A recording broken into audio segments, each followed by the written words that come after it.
ಸನ್ಮಾನ್ಯ ಯಡಿಯೂರಪ್ಪನವರ ಸಾರ್ಥಕ ರಾಜಕೀಯ ಬದುಕಿಗೆ 50 ವರ್ಷ ಆಗಿರ್ತಕ್ಕಂಥ ಒಂದು ಸಂದರ್ಭ. ಪ್ರಾಯಶಃ ಈ ಒಂದು ಸಂದರ್ಭದಲ್ಲಿ ಈ ರಾಜ್ಯದ ಜನ, ಅದರಲ್ಲೂ ನಮ್ಮ ಭಾರತೀಯ ಜನತಾ ಪಾರ್ಟಿಯ ನೇತೃತ್ವದ ನಾಯಕರುಗಳು ನಮ್ಮ ಯಡಿಯೂರಪ್ಪನವರಿಗೆ 50 ವರ್ಷಗಳ ಕಾಲ ನಿರಂತರವಾಗಿ ಜನಸಂಘದಿಂದ ಭಾರತೀಯ ಜನತಾ ಪಾರ್ಟಿಯಲ್ಲಿ ಈ ಪಾರ್ಟಿಯನ್ನು ಕಟ್ಟಿ ಬೆಳೆಸ್ತಕ್ಕಂಥ ಕೆಲಸ ಕಾರ್ಯಗಳನ್ನು ಮಾಡಿದ್ದಾರೆ. ಅವರಿಗೊಂದು ಅಭಿನಂದನೋತ್ಸವವನ್ನು ಮಾಡಬೇಕು, ಅಭಿಮಾನೋತ್ಸವವನ್ನು ಮಾಡಬೇಕೆನ್ನುವಂಥ ಯೋಚನೆಯನ್ನು ಮಾಡಿ ಹಿರಿಯರೆಲ್ಲ ಒಟ್ಟು ಸೇರಿ ಅವರನ್ನು ರಿಕ್ವೆಸ್ಟ್ ಮಾಡಿದಾಗ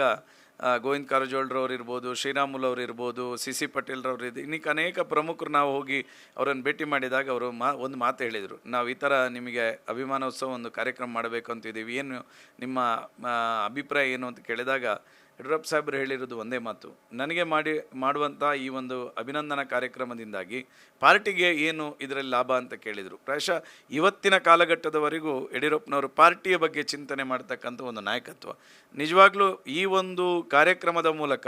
ಒಂದು ದೊಡ್ಡ ಕಾರ್ಯಕರ್ತರ ಪಡೆ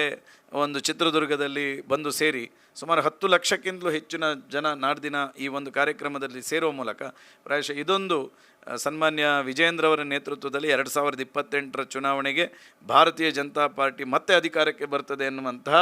ಒಂದು ದೃಷ್ಟಿಕೋನದ ಮಹತ್ವಪೂರ್ಣವಾಗಿರ್ತಕ್ಕಂಥ ಕಾರ್ಯಕ್ರಮ ನಡೆದಿನ ಚಿತ್ರದುರ್ಗದ ಕಾರ್ಯಕ್ರಮ ಎನ್ನುವಂಥದ್ದನ್ನು ನಾನು ಈ ಸಂದರ್ಭದಲ್ಲಿ ಹೇಳಲಿಕ್ಕೆ ಇಷ್ಟಪಡ್ತೇನೆ.